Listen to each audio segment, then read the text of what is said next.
Hi, I'm Brad McKoy. Thanks for taking the time to check out this video, How to Find Your Few. Today we're going to look at 5 questions I ask at the beginning of a discipling relationship. The reason I think this is so important is I believe that making disciples is still a big part of following Jesus. You know, in Mark chapter 2, there's a story of Jesus walking on the beach, and he finds these 2 brothers, Simon and Andrew, and he looks at them and says, "Follow me, and I'll make you become fishers of men." And the scripture says immediately they left their nets and they followed him. You know, I think that it's really easy in today's culture. We can listen to podcasts, we can go to great meetings, we can read books. But an important part today in gaining influence and using influence for Jesus is really found in making real, lasting relationships with people. That's actually why Jesus came, right? He came for people. He loves people more than anything else. And in the midst of, social media posts and YouTube and things like that, I would hate for you to want to be an influence for Jesus and miss out on this beautiful part of following him called making disciples. So today what I want to do is share 5 questions I've learned over the course of the last 20 years of making disciples. 5 ways I know if this is a good place to invest my time in this relationship. So here we go. I'm going to start out with number 1. So the first question I'm always trying to ask at the beginning of a relationship in terms of making disciples is there favor on this relationship? One of my favorite scriptures is Proverbs 16:15, and it says that in the light of the king's face there is life, and his favor is like a cloud of latter rain. What does that mean? Well, actually there's a big connection between the word favor and the idea of God's face shining something. And so what I'm looking for whenever I'm trying to evaluate, is this a relationship I'm going to really invest in and commit to, is do I sense God's face is shining on that?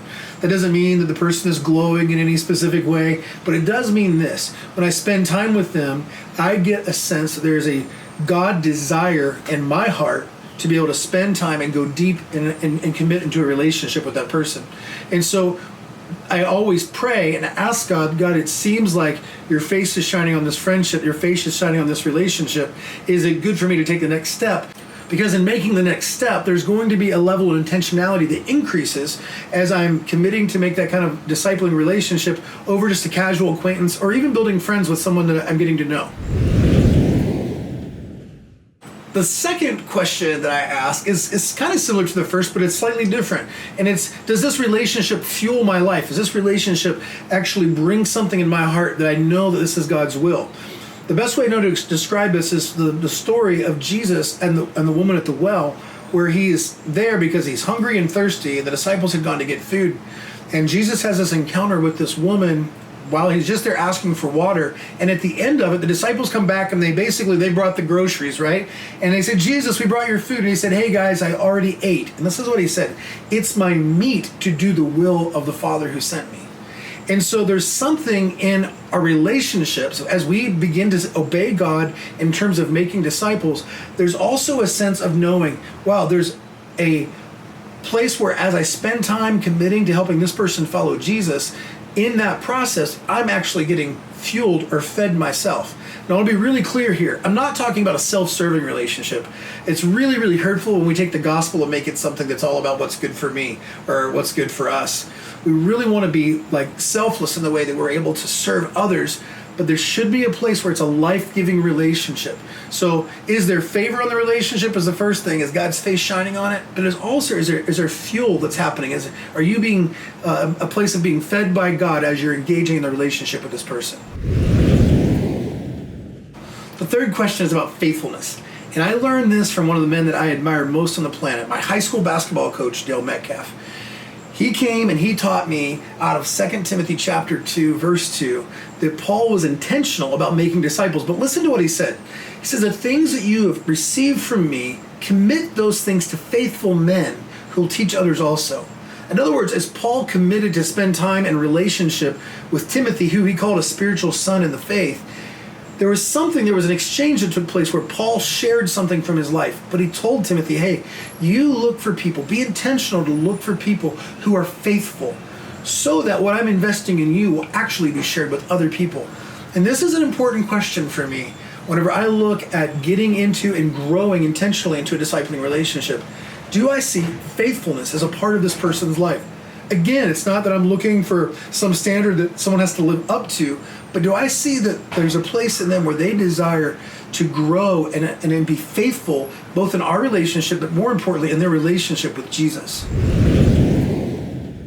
Number 4 is actually connected to faithfulness, and that is, it's just, what do you have faith for? Do I have faith for this relationship? You know, it's really easy whenever you are following Jesus and you're growing in a place of maturity, I think especially for leaders, to try to grow in a place of maturity to where we don't need faith all that much. I mean, honestly, faith is anchored in the unseen. And so a question that's important for me to ask as I begin a relationship is, do I have faith that God is in this relationship and there's going to be something beyond just what is there right now that God wants to develop in this person?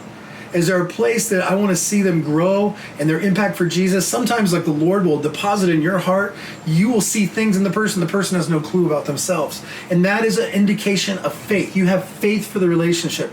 Hebrews 11:6 says this, without faith it's impossible to please God.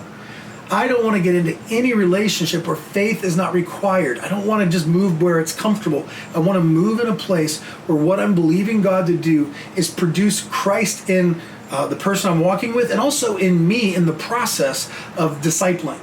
And so the place of faith, in addition to faithfulness, is a very important thing. Can I have faith for this relationship? The final question I'm going to cover today is connected to fruitfulness. Do I believe that this relationship will be fruitful? Now, before I go on, let me read what Jesus says in John chapter 15, starting in verse 16. He said, "You did not choose me, but I chose you and appointed you that you should go and bear fruit, and that your fruit should remain, that whatever you ask the Father in my name, he may give you. These things I command you, that you may love one another." So I think this is actually really important, because it can be easy, and in fact, in times I think the church has fumbled in this area, for me to invest in someone where they perceive I'm only investing in them because what I can get back out of it. You know, actually, I think a lot of leaders are even taught and trained that you find the person with the most potential and you invest in them. But that's not the way that Jesus did it. Jesus did not go find the 12 most educated, most gifted, even most anointed people. Acts tells us that he found 12 untrained, ordinary men, but that those men went and turned the world upside down. So what was it about them that made them so special? Well, in Acts, we find out it's because they had been with Jesus. When Jesus said, hey, you didn't choose me, but I chose you so that you would go and bear fruit and so that your fruit would last. There was something he's saying there where this is about giving glory to the Father. This is about a relationship with me that goes beyond just our relationship. That the fruit that would remain and bring glory to Jesus even after he was gone. And I find it very interesting that right after he talks about fruitfulness, he says, I'm commanding you this, that you love one another. So I really encourage you, as you're asking the question about fruitfulness, what you're looking for is not, hey, if I invest in Mike, is Mike going to serve me back or love me back or do something for me? But do you see that capacity in the person that you're going to invest in, that they will value long-term fruitfulness? Listen, I'll be really honest with you. Over the last 20 years, I've had a crazy journey in life and ministry. Some of it was spent, trying to do something big for God so I could matter. I had this idea that the only way for me to change the world was to grow my influence on earth so then I could do something and have everybody's attention. But, if I actually look at the life of Jesus to find out what he did, he found 12 that the Bible said he wanted to call to himself.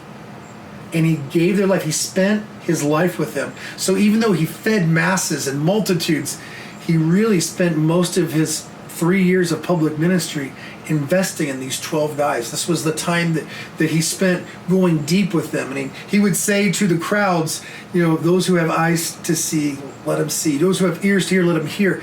But to those few, he said, to you, it's been given the mysteries of the kingdom of heaven. What I'm encouraging you to do as you think about taking next steps and making disciples is you ask these 5 questions or find out what works for you, but let there be a process in prayer before you make the commitment. That what you're investing is not just about the short term. It's not just about the way that your ministry is going to be impacted. Don't allow leadership development to replace the beauty of just simply obeying Jesus and making disciples. It's super important that people don't feel used, but they feel loved. Discipleship at its essence is pointing people to Jesus as you commit to a relationship with them. Come follow me as I follow Jesus. Come walk with me as we pursue Jesus. So I really encourage you to get before the Lord with these 5 questions. If you find someone that you're ready to make that next step, it's not about like getting a new member to your club. It's something really to do with a sense of the fear of the Lord, that I'm making an investment of my time. I'm making an investment of my life to grow on purpose to point this person to Jesus. Hey, I hope this has been helpful for you. If it has been, please check out our other discipleship resources, like the video, and I would love to hear any questions or comments that you can have, so leave those below. Hey, thanks again for checking out this video about how to find your few. See you next time.